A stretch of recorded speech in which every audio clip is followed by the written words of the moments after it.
ও ভাতের পর 48 ঘন্টা হয়ে গেল, তার আর কোনো খবর নেই। বাঁচলো না মরলো।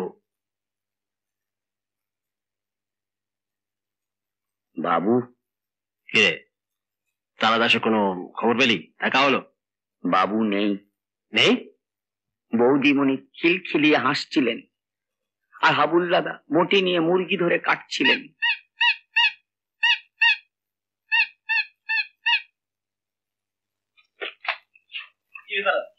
কোথায় ছিলি?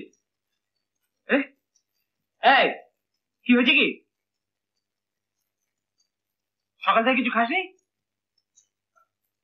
দুধ, ছানা, ডিমের পোচ, টোস্ট, কবি, দুধ, ডিম, ছানা, মধু, আপেল।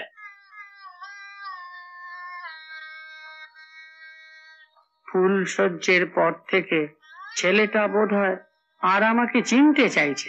সে কি রে?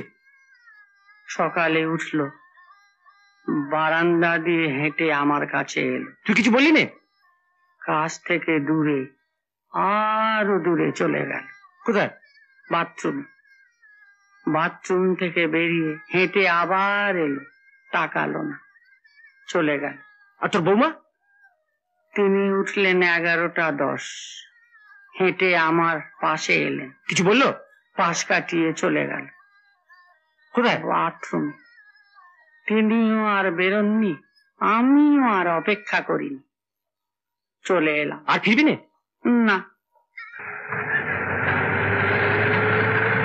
তুমি আমাকে নিয়েও তো ভেবো না তো সুভাবি। তুই থাম, তোকে নিয়ে ভাববো না তো কাকে নিয়ে ভাববো? তোমার জন্য কি আমি বাড়িও যেতে পারবো না? মোটে তো 2 দিন ছুটি পেয়েছি, তাও তো বিভাসদের দয়া। আমাদের ছোট সাহেব তো কিছুই বুঝতে চান না, সবটাই ওনার কাছে একটা খেলা খেলা।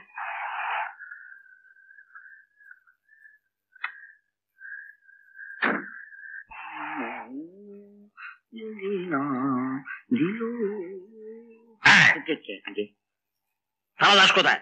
আগে নতুন বৌদির মেয়ে এসে ওনাকে ধরে নিয়ে গেছে। তারা দাস, তারা দাস,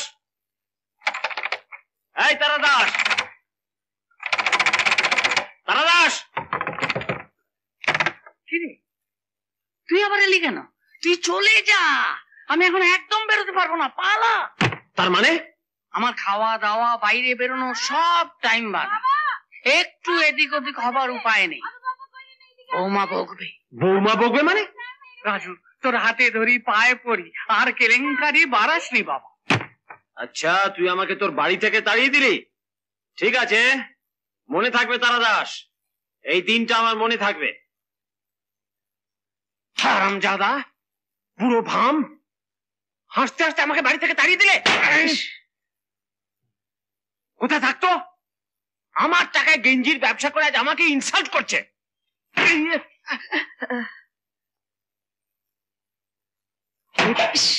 জয় মাতারা গেঞ্জি, ইয়ার কি? একটু শান্ত শান্ত শান্ত। এই আমি তোমায় বলে দিচ্ছি দিদি, যদি কোনোদিন বাড়িতে ঢোকার চেষ্টা করে সোজা বার করে দাও। আমার কনস্ট্যান্ট কম্প্যানিয়ন, আমার দাবার সাথী, আমার ব্রিজের পার্টনার, আমার আকাশের একমাত্র পাড়া, রাজু, রাজু, সেই তারা দাস আজ আমার বৌমা দেখাচ্ছে।